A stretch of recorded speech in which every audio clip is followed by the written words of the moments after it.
بسم الله الرحمن الرحيم. الحمد لله رب العالمين، وصلى الله وسلم وبارك على سيد الأولين والآخرين نبينا محمد وعلى آله وصحبه أجمعين. فإنا نوينا التعلم والتعليم والتذكر والتذكير والنفع والانتفاع والإفادة والاستفادة والحث على التمسك بكتاب الله وسنة رسوله صلى الله عليه وآله وصحبه وسلم، والدعاء إلى الهدى والدلالة على الخير، ابتغاء وجه الله ومرضاته وقربه وثوابه سبحانه وتعالى. فيا رب لك الحمد حتى ترضى، ولك الحمد بعد الرضا، لك الحمد كما ينبغي لجلال وجهك ولعظيم سلطانك سبحانك. لا نحصي ثناء عليك أنت كما أثنيت على نفسك. فاللهم أخرجنا من ظلمات الوهم وأكرمنا بنور الفهم، وافتح علينا بمعرفة العلم، وسهل أخلاقنا بالحلم، واجعلنا ممن يستمعون القول فيتبعون أحسنه. اللهم اجعل أعمالنا خالصة لوجهك، ولا تجعل فيها حظا لغيرك يا مقلب القلوب. ثبت قلوبنا على دينك، آمين. فالسلام عليكم ورحمة الله وبركاته. How's everyone? Alhamdulillah. طيب, so we continue inshallah, and I think the last that we read yesterday was what?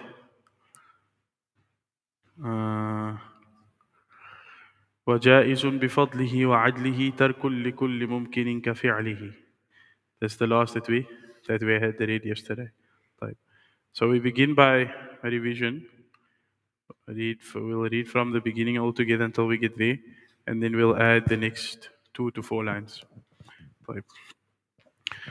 أبدأ بسم الله والرحمن وبالرحيم دائم الإحسان. فالحمد لله القادم الأول الآخر الباقي بلا تحول. ثم الصلاة والسلام سرمدا على النبي خير من قد وحدا، وآله وصحبه ومن تبع سبيل دين الحق غير مبتدع. وبعد فاعلم بوجوب المعرفة من واجب لله 20 صفة. فالله موجود قديم باقي مخالف للخلق بالإطلاق، وقائم غني وواحد وحي قادر مريد عالم بكل شيء. سميع البصير والمتكلم له صفات 7 تنتظم. فقدرة إرادة سمع بصر حياة العلم كلام استمض. وجائز بفضله وعدله ترك لكل ممكن كفعله. أرسل أنبياء ذوي فطانة. أرسل أنبياء ذوي فطانة.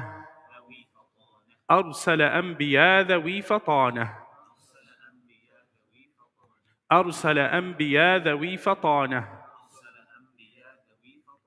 أرسل أنبياء ذوي فطانة. أرسل أنبياء ذوي فطانة. أرسل أنبياء ذوي فطانة. أرسل أنبياء ذوي فطانة. أرسل أنبياء ذوي فطانة. أرسل أنبياء ذوي فطانة. بالصدق والتبليغ. بالصدق والتبليغ. بالصدق والتبليغ. والتبليغ والأمانة. والتبليغ والأمانة. بالصدق والتبليغ والأمانة. أرسل أنبياء ذوي فطانة. أرسل أنبياء ذوي فطانة. بالصدق والتبليغ والأمانة. بالصدق والتبليغ والأمانة. بالصدق والتبليغ والأمانة. بالصدق والتبليغ والأمانة. أرسل أنبياء ذوي فطانة. أرسل أنبياء ذوي فطانة بالصدق والتبليغ والأمانة بالصدق والتبليغ والأمانة وجائز وجائز في حقهم وجائز في حقهم من عرضي وجائز في حقهم من عرضي وجائز في حقهم من عرضي وجائز في حقهم من عرضي وجائز في حقهم من عرضي وجائز في حقهم من عرضي وجائز في حقهم من عرضي من غير بغير بغير بغير بغير نقص بغير نقص بغير نقص كخفيف كخفيف المرض كخفيف المرض بغير نقص كخفيف المرض بغير نقص كخفيف المرض بغير نقص كخفيف المرض بغير نقص كخفيف المرض أرسل أنبياء ذوي فطانة أرسل أنبياء ذوي فطانة بالصدق والتبليغ والأمانة بالصدق والتبليغ والأمانة وجائز في حقهم من عرضي وجائز في حقهم من عرضي بغير نقص كخفيف المرض بغير نقص كخفيف المرض عصمتهم عصمتهم ك كسائر كسائر كسائر الملائكة عصمتهم كسائر الملائكة عصمتهم كسائر الملائكة عصمتهم كسائر الملائكة عصمتهم كسائر الملائكة واجبة واجبة وفاضلوا واجبة وفاضلوا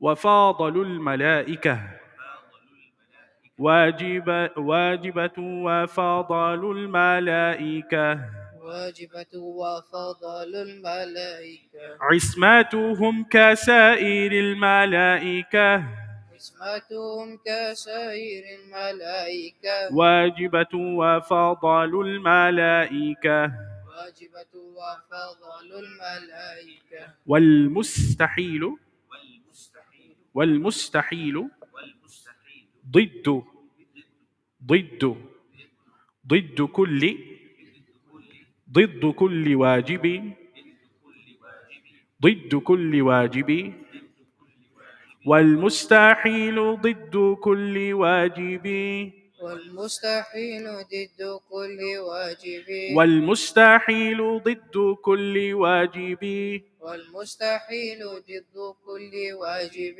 فاحفظ فاحفظ لخمسين فاحفظ لخمسين لخمسين بحكم لحكم أو بحكم لخمسين بحكم بحكم واجب فاحفظ لي خمسين بحكم واجب فاحفظ لخمسين بحكم واجب فاحفظ لي خمسين بحكم واجب فاحفظ لخمسين بحكم واجب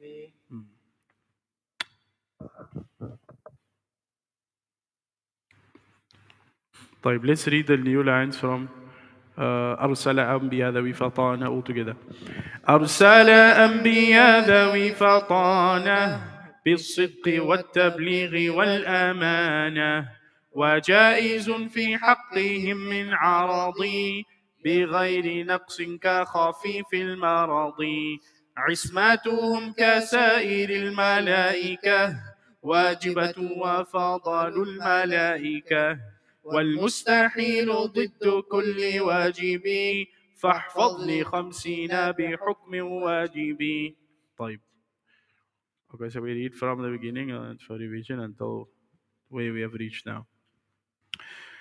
أبدأ بسم الله والرحمن وبالرحيم دائم الإحسان فالحمد لله القادم الأول الآخر الباقي بلا تحول ثم الصلاة والسلام سرمدا على النبي خير من قد وحدا وآله وصحبه ومن تبع سبيل دين الحق غير مبتدع وبعد فاعلم بوجوب المعرفة من واجب لله 20 صفة فالله موجود قديم باقي مخالف للخلق بالإطلاق وقائم غني وواحد وحي قادر مريد عالم بكل شيء سميع البصير والمتكلم له صفات 7 تنتظم فقدرة إرادة سمع بصر حياة العلم كلام استمر وجائز بفضله وعدله ترك لكل ممكن كفعله أرسل أنبياء ذوي فطانة بالصدق والتبليغ والأمانة وجائز في حقهم من عرضي بغير نقص كخفيف المرض عصمتهم كسائر الملائكة واجبة وفضل الملائكة والمستحيل ضد كل واجب فاحفظ لي 50 بحكم واجب. طيب. So بسم الله الرحمن الرحيم الحمد لله رب العالمين وصلى الله وسلم وبارك على سيدنا محمد وعلى آله وصحبه أجمعين. So we've reached a new section in the poem, in that the previous section that we had been studying dealt with the divine attributes, the necessary qualities for Allah subhanahu wa ta'ala. And I mentioned yesterday that after the compilers' discussion of the prophets and messengers and what is necessary for them, he will come back to mention that just as we mentioned necessary qualities for Allah subhanahu wa ta'ala, he will mention the impossible in relation to Allah subhanahu wa ta'ala. And after the class yesterday, one brother came to me and he said that isn't it that there shouldn't be anything impossible for Allah subhanahu wa ta'ala? So I told him, don't worry, the discussion is coming and it will be very clear to you. But I will mention it here now as a forecasting of what is to come. That what we mean when we say the impossible in relation to Allah subhanahu wa ta'ala, it is simply the last line that we read. وَالْمُسْتَحِيلُ ضِدُّ كُلِّ وَاجِبٍ. That the impossible is the opposite of every necessary. Meaning what? That we had previously sketched out 20 necessary qualities for Allah subhanahu wa ta'ala. Those 20 qualities will have opposite counterparts. Those opposite counterparts are impossible. As an example, existence is a necessary quality for Allah subhanahu wa ta'ala. Its opposite counterpart is non-existence, and that is impossible for Allah subhanahu wa ta'ala. And so we will go down the list of 20 qualities. That is clear to everyone? طيب. There's a second discussion regarding the impossible for Allah subhanahu wa ta'ala. If you have the question in your mind, you can ask me after the class. If you don't have the question in your mind, you don't know what I'm talking about, so I won't introduce you to a problem that you don't have. طيب. So, the author continues and he says, أَرْسَلَ أَنْبِيَا ذَوِي فَطَانَةٍ. He sent messengers possessing sharp intellect. ذَوِي فَطَانَةٍ. right? They say somebody's fatin. Somebody's fatin when they wakker. You know wakker? When they awake. You know awake? Not woke. Whoa, slow down.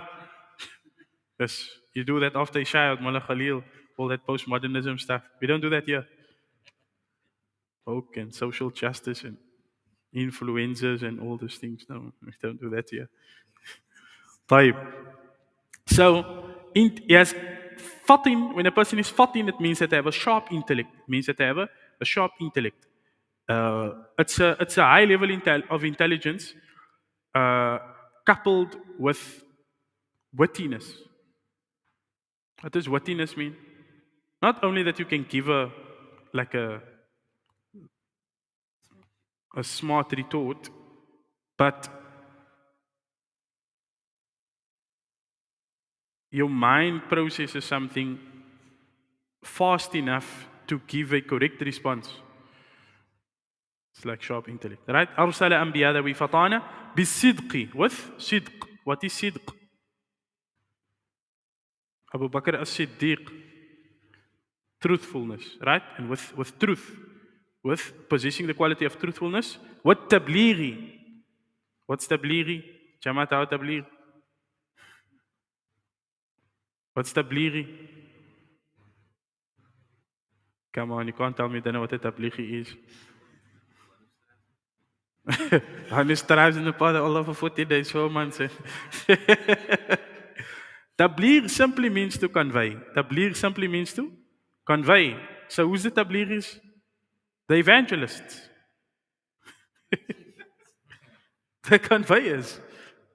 The proselytizers, if you want to. The tablighis are the ones who convey. Right?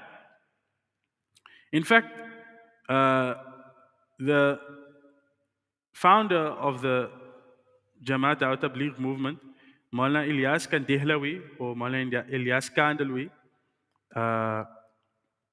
would be the uncle to Maulana Zakaria Kandehlawi, who would be the Shaykh al-Hadith.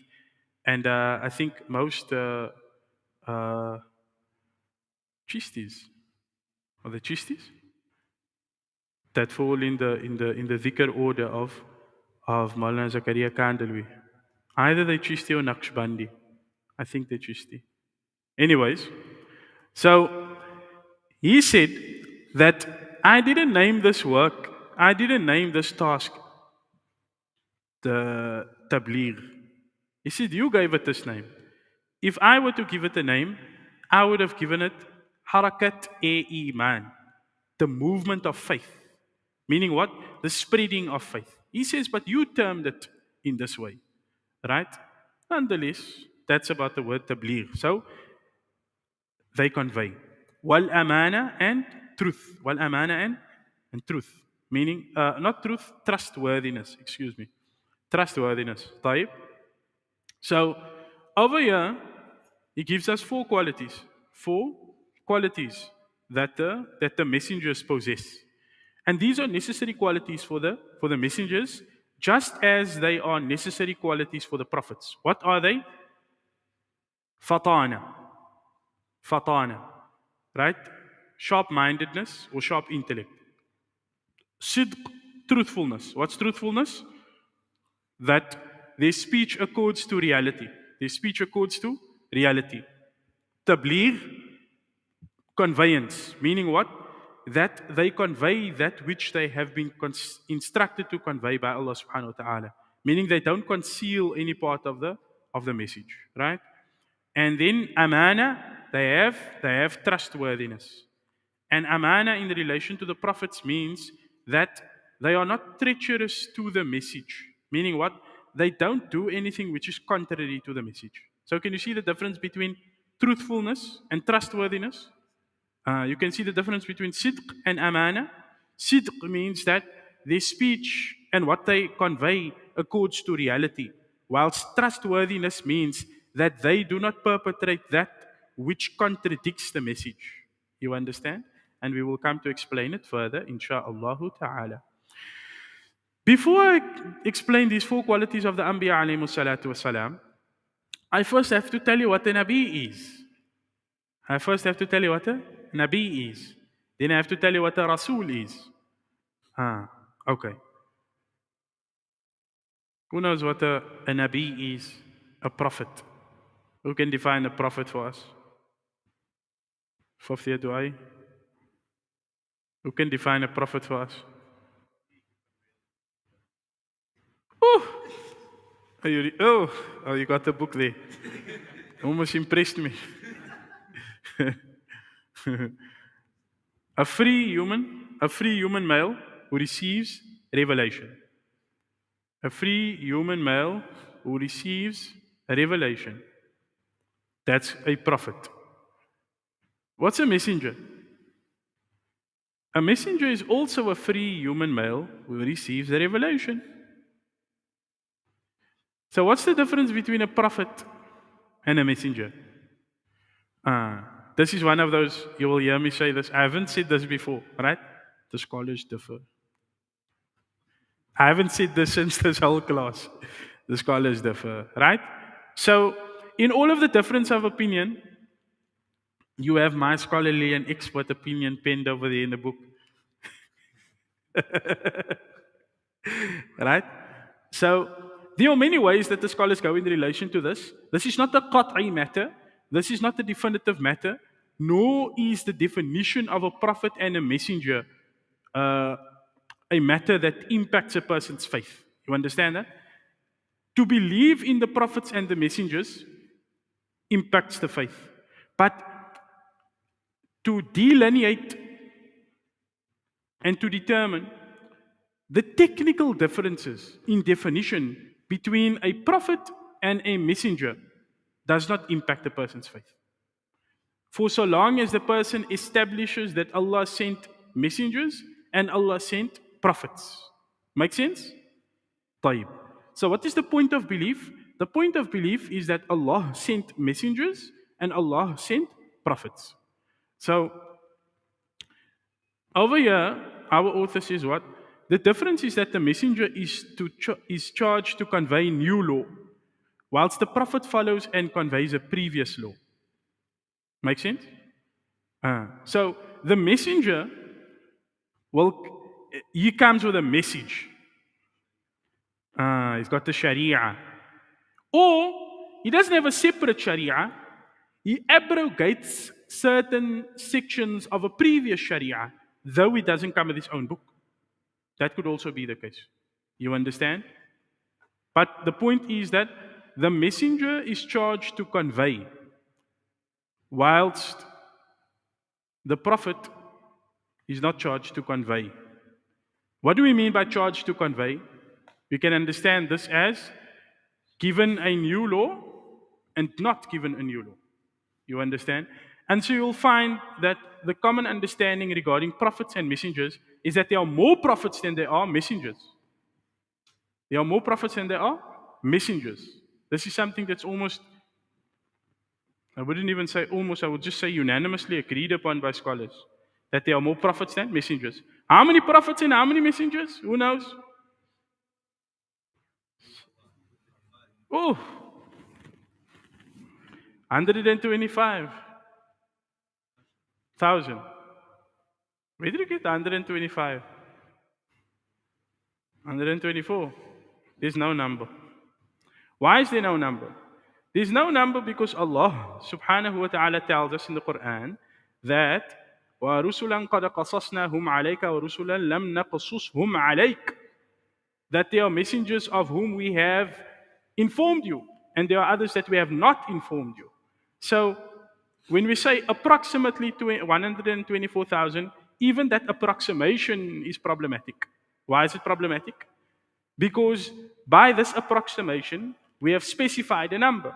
And when you specify a number, you put yourself in the position to be able to, oh my God, why am I having all these discussions with you? I'm so sorry. Taib, I will complete this thought. You put yourself in a position to do what? To exclude messengers that are included in the number, meaning that there's actually more than that number, so you've excluded messengers that there is. Or your number is too much, so you've included messengers that there is not. So when Allah tells us that there are those whom we have informed you, and there are those of whom we have not informed you, that immediately tells us that we are not in a position to specify a number. Make sense? So we just say that we believe in all the messengers that Allah sent. There are some whom we know, and there are some whom we don't know. You understand? As for that number, it is reliant upon a narration which cannot be used for the purpose of what we are trying to prove. Make sense? And you know by now, because of your seasonedness in the Islamic religion or in the Islamic way of life, that there is something called isnad, chains of narration. And these chains of narration are of different levels of strength and veracity. And this report is not of such a level as can be depended upon. Understand? طيب. And so is many of the narrations in relation to the prophets. We call them Israeliyat, right? The reports of the Israelites. And the ruling regarding them on the tongue of the Prophet sallallahu alaihi wasallam would be لا نكذب ولا نصدق. We don't belie those narrations, nor do we affirm them. What does that mean? That means that what we find thereof, what we find in the scripture from before, which accords to the evidences, we accept it. We don't establish it, we accept it. We find it usable. And that which we find in the previous scriptures that contradicts the evidences, then we reject it. Make sense? طيب. Or we set it aside. We set it aside. طيب. Okay. So now you know the difference between a prophet and a messenger. Like I said, this is an easy definition for you to understand. It's a free human male who receives the revelation. If he's ordered, if he has revelation, if he enforces a law, he's a messenger. If he doesn't enforce a law but he merely practices the law, then he's a prophet. Make sense? طيب. Allah says subhanahu wa ta'ala. So it is necessary for you will find if you read this book that I continue to use this word, the morally responsible person, meaning like the mukallaf person, has to believe in all the messengers. Says Allah subhanahu wa ta'ala, آمن الرسول بما أنزل إليه من ربه والمؤمنون. That the messenger believes in that which has been revealed to him from his Lord, and so do the believers. كل آمن بالله وملائكته وكتبه ورسله. All of them believe in Allah and His angels and His books and His messengers. لا نفرق بين أحد من رسله. We distinguish not between any of His messengers, meaning the messengers of Allah subhanahu wa ta'ala. وقالوا, and they say, سمعنا, we hear, وأطعنا, and we obey. غفرانك, we seek your forgiveness. ربنا, our Lord, وإليك المصير, and to you is the return. Now, so Allah informs us here of the necessary nature of believing in the prophets. طيب. So let us get to the qualities. The first quality that the author mentions over here is intelligence. Intelligence.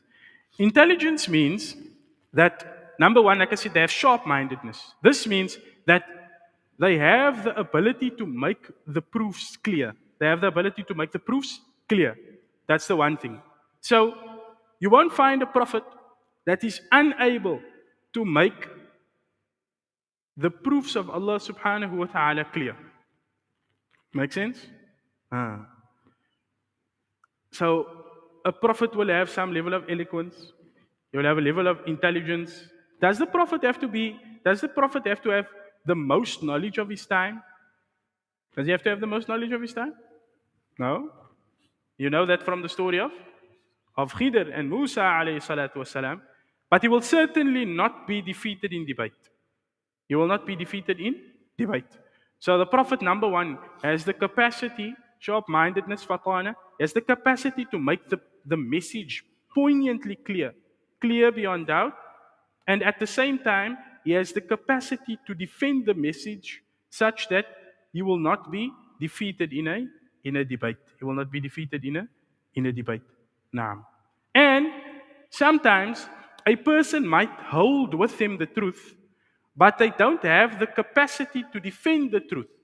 So they are defeated, though they have with them the truth. Isn't that so? That happens all the time. Where's Mujahid? Isn't it so? Tell them. Yeah. Tell them what work you do.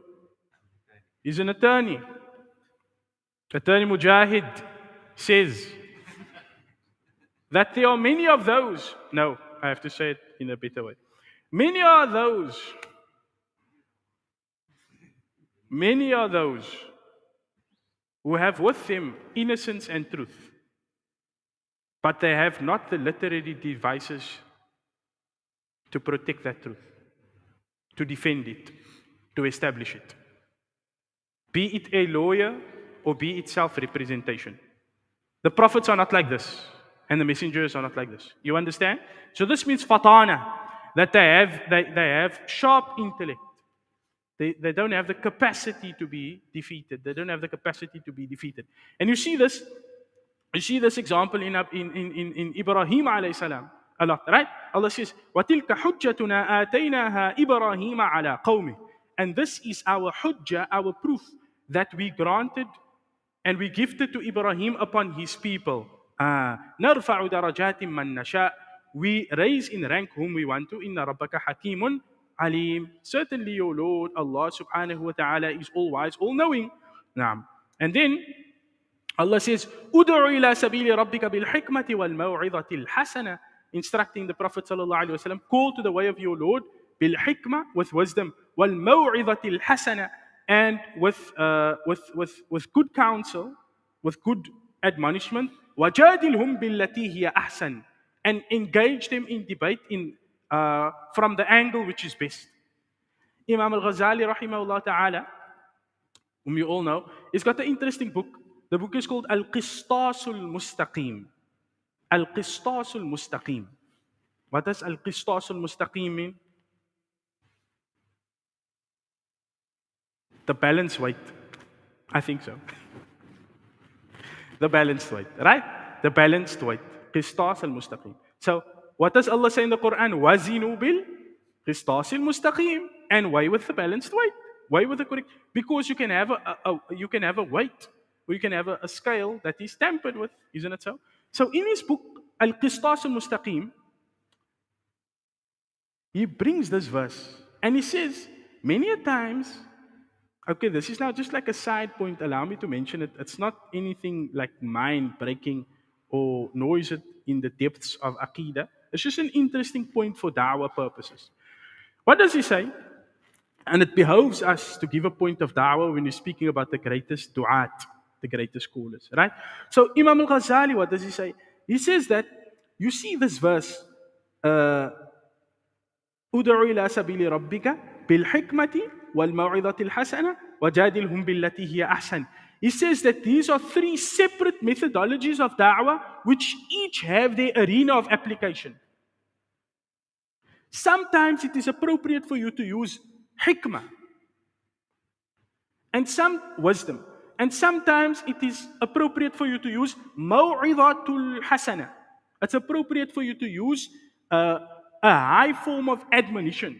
And sometimes jadilhum billati hiya ahsan. Sometimes it's appropriate for you to use mujadala, for you to use debate. So when a person reads this verse, he thinks that this is one instruction. This is not one instruction. According to Imam Ghazali in his Qistas al-Mustaqim, and he lays it out beautifully. He tells you what is the meaning of hikmah and how do you go towards Allah with hikmah and what are the arenas of application for hikmah. And then he tells you that what is maw'idatul hasana, what is the good admonition, how does one call towards Allah with good admonition, and what are the areas of application of the methodology of admonition. And then he speaks about mujadala, debate. What does it mean to engage in the divine debate? What are the areas of application in which one must debate? It is not that every instance of da'wah is an opportunity to debate. Nor is it always appropriate for you to admonish. Sometimes the admonishment, the advice, the counsel is of no avail. Rather, you have to employ wisdom, which sometimes is void of speech, but is insightful action. So Imam al-Ghazali, rahimahullah, it takes us through like an interesting discussion regarding this verse, right? Qistas al-Mustaqim itself is a very interesting book. Inshallah, maybe one day we read it. It's a very, very interesting book, Al-Qistas al-Mustaqim. Because Al-Qistas al-Mustaqim is, Imam Ghazali has written many, many books in logic. He's got his Mi'yarul Ilm, he's got, which is the meter of knowledge. He's got Al-Mustasfa, which is his book in Usul al-Fiqh. But in the beginning of his Mustasfa, he's got an introduction there to logic. Uh, in some of his other books, he also has works on logic. But Al-Qistas al-Mustaqim, as I understand the book to be, is Quranic logic. It, Imam Ghazali constructs the rules of logic just from the verses of Quran. That's an interesting book, inshallah. I don't know if it's translated, but it's, maybe Allah will give us tawfiq to read it one day. Type, enough meandering. You know what's meandering? You have a meandering stream. Anybody did geography? Type. So, so this means intelligence. So this point is understood. To make this more clear to you, remember when Nabi Ibrahim alayhi salam debated with Namrud? Okay, one brother gave me advice the last time. He said, I mustn't assume that you know the stories and stuff. Right? So there was a time when Nabi Ibrahim alayhi salam debated this guy. And his name was Namrud. It's like a king figure. Right? So this king figure believes himself to be godly. So he says that I give life and I give death. No. So, but before that, Ibrahim alayhi salam, in calling towards Allah, he says, Rabbi alladhi yuhyi wa yumit. My Lord is the one who gives life and causes death. So he says, Ana uhyi wa umit. I give life and I cause death. So what did he do? He killed one man and he set one free. Right? Those of you studying Man Kasar al-Asnam, qataltu rajulan wa taraktu rajula. You remember that? So he says, وَكَانَ الْمَلِكُ بَلِيدًا بَلِيدًا جِدًّا. You remember that? Man Kasar al-Asnam. This is Abu Hassan Ali Nadwi, when he relates this, he says, and the king was very stupid. He was very shallow-minded. So what did Nabi Ibrahim alayhi salam do? Did he engage in further debate regarding that point? No. He moved on immediately. So this is from fatana. This is from the sharp-mindedness of Nabi Ibrahim alayhi salatu wasalam, that and the prophets in general, their debate is so on point that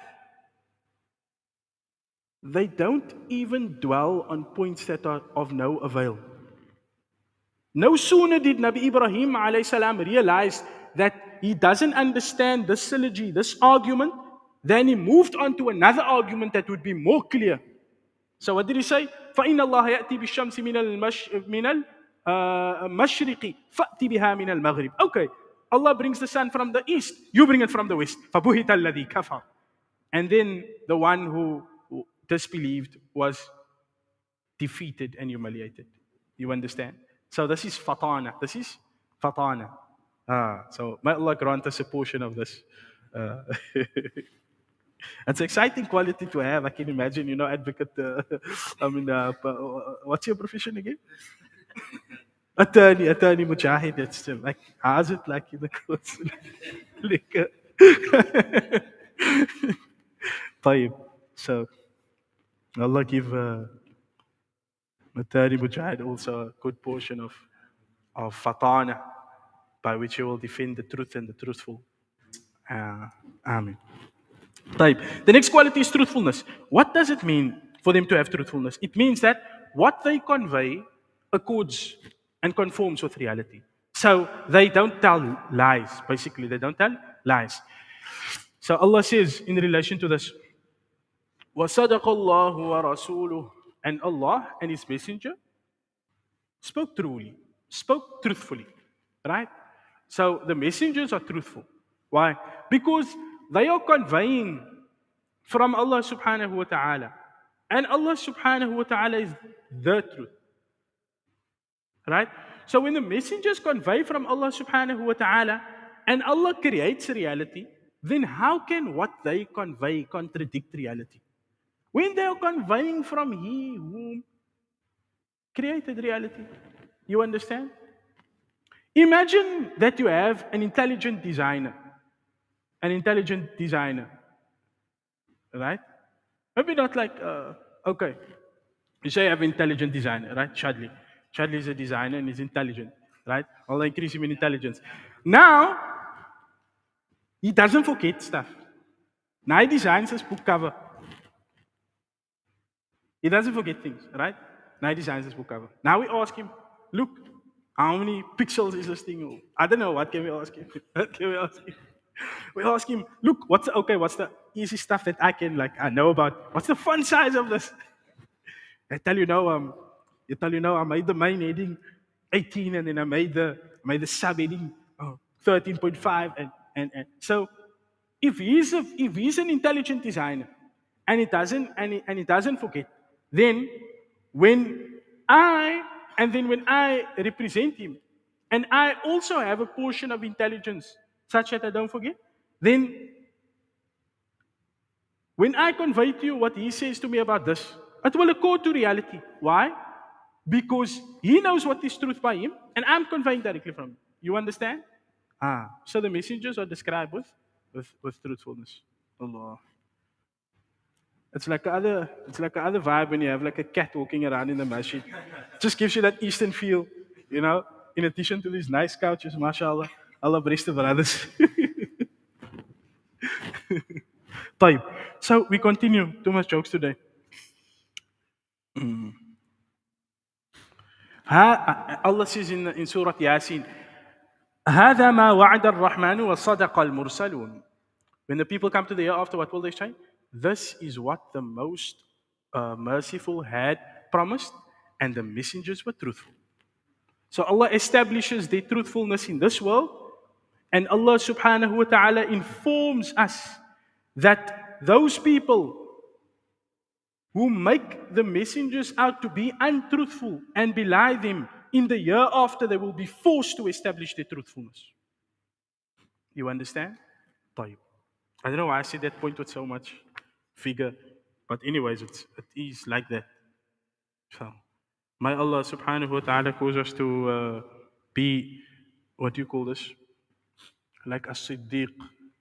Those who deem truthful that which is truthful, and those who are truthful, at the head of which is the messengers of Allah subhanahu wa ta'ala. The next quality is conveyance. This means that they teach people divine law, they guide them towards the truth, and they convey to them what Allah subhanahu wa ta'ala reveals to them. Right? They convey to them what Allah subhanahu wa ta'ala reveals to them. Now, why must the messengers have this quality of tabligh, of conveying? Because if they don't convey a portion of what had been revealed to them, the people will have an excuse before Allah subhanahu wa ta'ala to not practice certain sections of the law. Isn't it so? That's why you can ask the fuqaha from Du'ay. They will tell you that in fiqh, there's something that is called jahl. Right? There's something that's called ignorance. Then you get the jahil who's ma'adhur. You get the excused ignorant. Meaning what? That because an intricacy of the law didn't reach him and some other conditions surround him, then he is not knowing that he had to practice a certain section of the law doesn't cause him to be sinful. Make sense? For example, if a person is brought up in a town that is far away from scholarship, right? Or a person that is qaribu ahdin bil Islam, the person whose Islam is a nascent Muslim, right? They accepted Islam recently. Then they're excusable in certain sections of the law if they claim ignorance thereof. But obviously, that is not an unlimited excuse. That is a time-bound excuse. Make sense? طيب. So Allah instructs the Prophet sallallahu alaihi wasallam, "Ya ayyuhar rasulu, balligh ma unzila ilayka min rabbik." O messenger, convey that which had been revealed upon you from the side of your Lord. وَإِن لَمْ تَفْعَلْ, and if you do not do so, فَمَا بَلَّغْتَ رِسَالَتَهُ, then you have not conveyed his messengers. وَاللَّهُ يَعْصِمُكَ مِنَ النَّاسِ. And Allah guarantees you protection from the people. إِنَّ اللَّهَ لَا يَهْدِي الْقَوْمَ الْكَافِرِينَ. Certainly, Allah guides not a disbelieving people. Now, all this translation reminds me of my Darun Naeem days. Good old days of translating. وَرُسُلًا مُبَشِّرِينَ وَمُنذِرِينَ. And messengers we sent, meaning Allah sent, as mubashirin, bearers of glad tidings, وَمُنذِرِينَ, and warners, لِأَلَّا يَكُونَ لِلنَّاسِ عَلَى اللَّهِ حُجَّةً, so that there be not upon Allah for the people a proof. So that the people on the day of Qiyamah don't have a proof against Allah. You see this point now? So Allah sends messengers so that the people don't have an excuse on the day of Qiyamah. Meaning what? The messenger can't convey half of the message such that the people have an excuse. Because then that would belie the claim of the Quran. You understand? طيب. Almost tempted to mention a point. No. Okay. So that's all of that. Then, trustworthiness. Trustworthiness, amana. Amana or trustworthiness means that they don't contradict the message. They don't contradict divine law, neither externally nor internally. Why? Because there are certain commands which are related to our limbs, and there are other commands that are related to our mind, and there are other commands that are related to our heart. And so the messengers don't contradict the law, neither in those things that are connected to the mind, nor the heart, nor the limbs. You understand? طيب. And this applies to okay, I don't know if you all understand this point. I'm not going to get into fiqh. So I don't know why I'm telling you I'm not going to get into it, as if you just saw what I thought now. Anyways, you know how it goes. Right. So, since the prophets represent the law of Allah subhanahu wa ta'ala, they can't contradict the law. Here's an interesting point for you.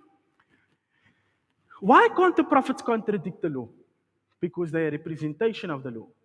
So, if a prophet does something, it tells you that it's permissible. So, in the mind of the person viewing the prophet, if the prophet does something, then they cannot, then they construe that thing as permissible. Make sense? So therefore, it's not possible for them to contradict the law because they represent the law. So you must understand what they do as being the law. Make sense? Now, this you can see this understanding come in the thinking of the companions. Why? Because, for example, I only have this example, man. Maaf. This is the example of how do you say the word? Coipus interruptus. Coitus. Coitus. Coitus interruptus. You know coitus interruptus? When a person is you're engaging in intercourse. Now before you reach a climax, and then you desist. This is called coitus interruptus. That's the word? طيب. So there's a hadith about this. The Sahaba radiallahu anhum say, كنا ننزل كنا نعزل. We used to practice coitus. والقرآن ينزل. Whilst the Quran was being revealed. What's the implication of this? The implication of this is the Quran was being revealed. The messenger was amongst us. Were this to be something that is prohibited, he would have said something. So the fact that this took place in the face of the messenger means that it's permissible. Because the messengers can't contradict law, nor can they watch a contradiction of the law. They are duty bound to convey the law. And if any perpetration is done against the law, they will immediately point it out because they're responsible to make the law clear. Make sense? طيب. Excuse me, that's the only example that came to mind, but I think it makes it quite clear, right? نعم. And Allah says, "An addu ilayya ibadallah," saying about Musa alayhi salam, "Render to me the servants of Allah." Meaning what? Deliver people to my worship. And that can only be done when they convey the law. Make sense? طيب. You know, I never actually understood this, like how this verse related to this proof. I found it in one of the commentaries and I just put it in there. But today, when I read it, I immediately understood like how it related to the thing that's actually trying to prove. طيب. Inna Allah la yuhibbul kha'inin, says Allah subhanahu wa ta'ala. Indeed, Allah does not like traitors. Right. That's why sometimes you need to learn the book because it's not always evidently clear the relationship between the proof and the proven. Right? It's called wajhud dalala. What is the angle of establishment or the angle of proof? Type. So we come to the next. So those are the necessary qualities for the prophets. Those are the necessary qualities of the prophets. We move on to the next discussion, and the next discussion is what is possible for the prophets. What is possible for the prophets? So we said in relation to Allah subhanahu wa ta'ala, what is possible? Tarkul likulli mumkinin kafi'lihi. To leave off any possible thing just as it is possible for him to do it. Right? We discussed that. So in relation to the messengers, he says, وَجَائِزٌ فِي حَقِّهِمْ مِنْ عَرَضِ, and possible in relation to them of non-essential qualities. بِغَيْرِ نَقْصٍ كَخَفِيفِ الْمَرَضِ, without deficiency are things like light illness. Okay, that one, this is easy and simple, right? Everyone understands it? We move on? Who said no? طيب. What does it mean? There's a word that is used here. This is one of the very few technical words that the author uses here. He uses the word arad. What's a arad? What's a arad? A pot. A what? What's a arad?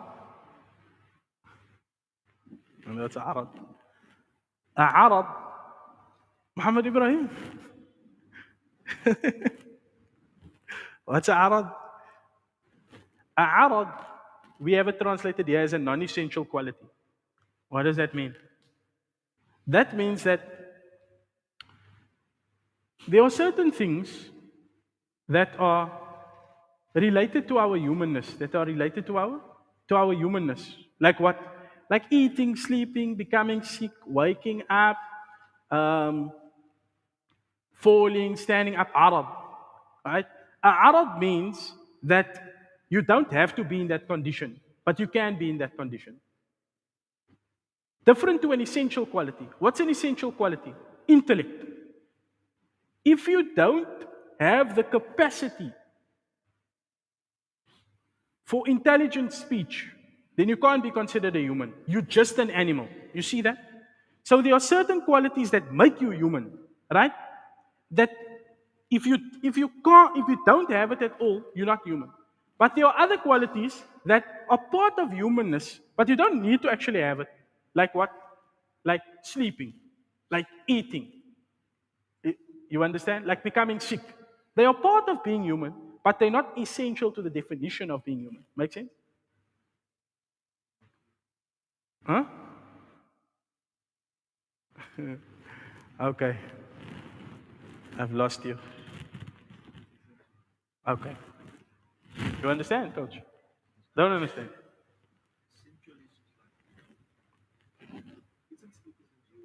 Huh? Okay, you don't understand. It's fine. It's fine. You don't understand. You don't understand. It's fine. I will explain it to you better. That's what it means. The prophets are of high rank. So they are normal human beings, but there are certain human things that's not befitting for the prophets. These are called a'rad. The arad is a normal thing that happens to humans. But there are certain normal things that happen to humans that don't happen to prophets. Make sense? Like what? Like a normal human can have a sickness which causes people to flee from him. You understand? Like a sickness that's considered to be contagious by the people, such that nobody wants to draw close to them. A prophet can never have such a sickness. Why? Because his very function is for people to approach him. Therefore, Allah will not afflict the Prophet with certain things that normal humans can go through, but they are a deterrent. They cause people to distance themselves from the source of guidance. Make sense? So, like what? Like the Prophet will not have a lowly occupation such that people consider him to be worthless. Make sense? What about all the prophets being shepherds? They lived in agrarian societies. We look at it from we look at it at like times of modernity, post, what do you call it, industrialization.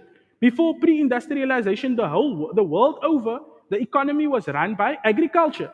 Most thriving and prosperous societies were agrarian societies. And it makes sense that in an agrarian society, the shepherd and the one who owns a lot of cattle and land, he's a prominent man. You understand? So you might think, but all the prophets were shepherds. It's not a lowly job in an agrarian society. You understand? طيب. So the prophets will not have such an occupation that will cause people to consider them lowly, such that they will distance themselves from them. Such that they will distance themselves from them. Is this point clear? طيب. So those are some examples. Those are some examples of this point. Now, so what about the Prophet Ayub alayhi salam? Right? What about Shu'aib alayhi salam? Then remember I told you earlier about Israeliyat? Yeah. The details of their illnesses are not mentioned in the Quran. Isn't it so? Allah just mentions that he called upon Allah anni masani yasu, that harm has afflicted me. But did Allah mention the severity of that? No. Did Allah mention the nature of that? No. Where do we get that detail from? Israeliyat. Now, do these Israeliyat serve the definitive textual proofs, or do they come to contradict them? They come to contradict them. Right? Not only that, they are not established well enough to be used in the proof of the matters of faith. You understand? طيب. In order for something to be used as a proof in the matters of faith, it must be definitive in two senses. It must be definitive in terms of its narration. We must not be able to doubt the source. And the content must be poignantly clear. Make sense? طيب. And how do we know that the prophets can, they just like humans, they're not superhumans. Because the people used to complain about the prophets. What did they say? وَقَالُوا مَا لِهَذَا الرَّسُولِ يَأْكُلُ الطَّعَامَ وَيَمْشِي فِي الْأَسْوَاقِ. What's wrong with this messenger? He eats food and he walks in the marketplace. لَوْلَا أُنزِلَ إِلَيْهِ مَلَكٌ. Why didn't they send him with an angel? فَيَكُونَ مَعَهُ نَذِيرًا. So that he can be a warner with him. Why are they sending us a normal man like us? No. أَبَشَرٌ مِثْلُنَا. Is it a man like us that we must follow? So the prophets, the first point that we want to establish in this is that the prophets, by default, are just like humans.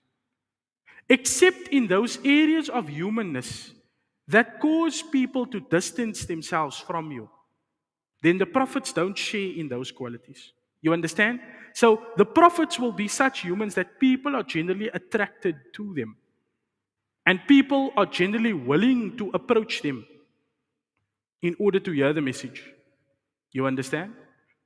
You can even see this in light of Fir'aun and Musa alayhi salam. Even Musa alayhi salam, he's so attractive that even as a baby, he gets into the house of the biggest tyrant. You understand? Even as a child, he gets into the house of the biggest tyrant. So that's about the prophets.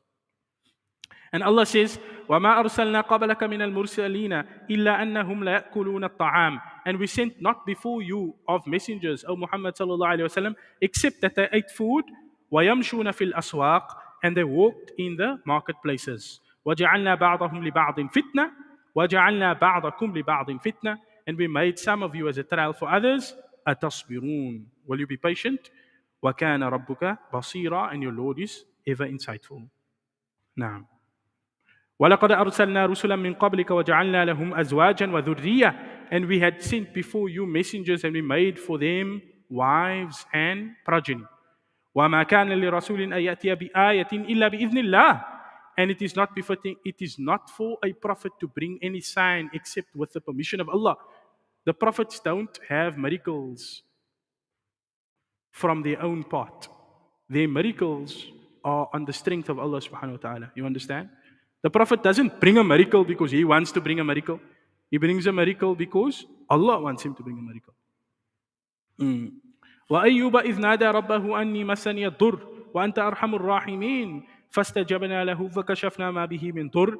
And Ayub, when he called upon his Lord, and he said that difficulty or harm has afflicted me, and you are the most merciful of those who show mercy. So we responded to him, and kashafna, we removed from him uh, that which was with him of harm.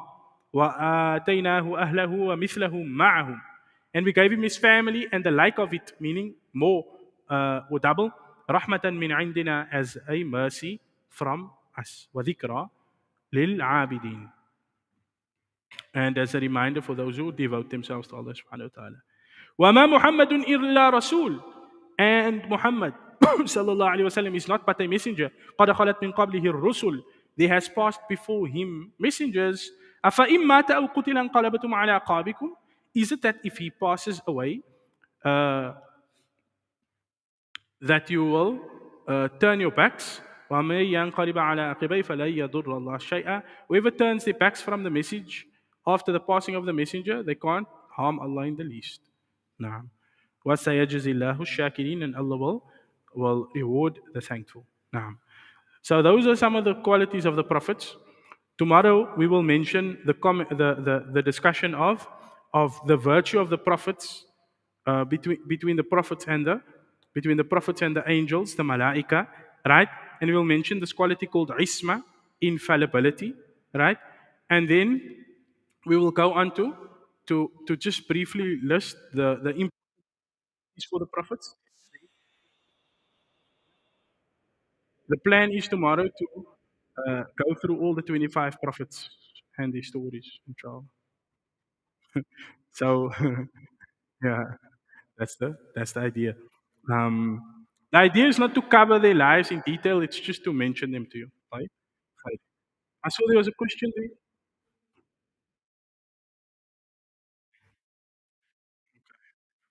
Any other question?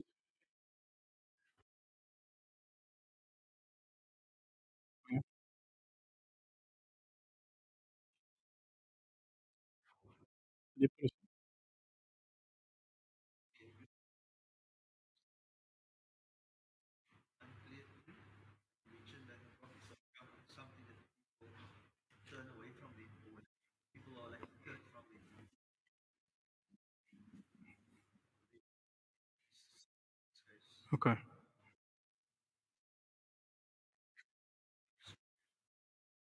Okay. I will answer your question with a question. Nay, I won't answer your question with a question. I will say to you that first of all, you have made a claim against a prophet. What is that claim? You have claimed that he had leprosy. Support this claim. When you support this claim, I will answer you.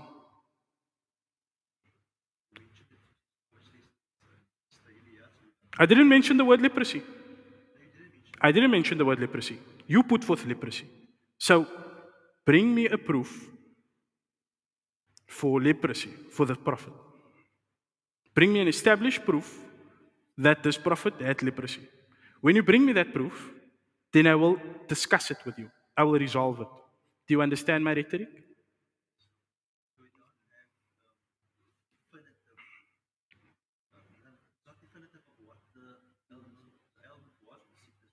The ailment is not established by us. This ailment is not established by any proof that we can rely upon. You understand? Every proof cannot prove. That's a very important thing to understand.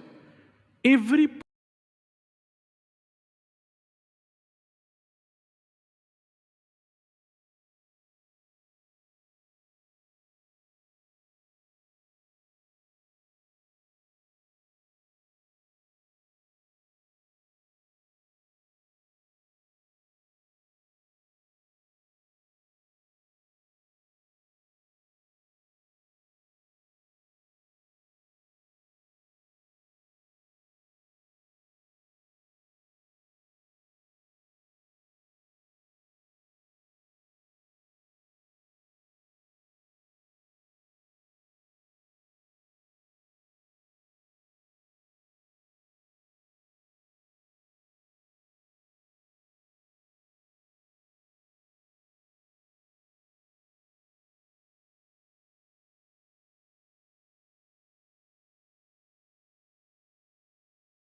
proof to create history.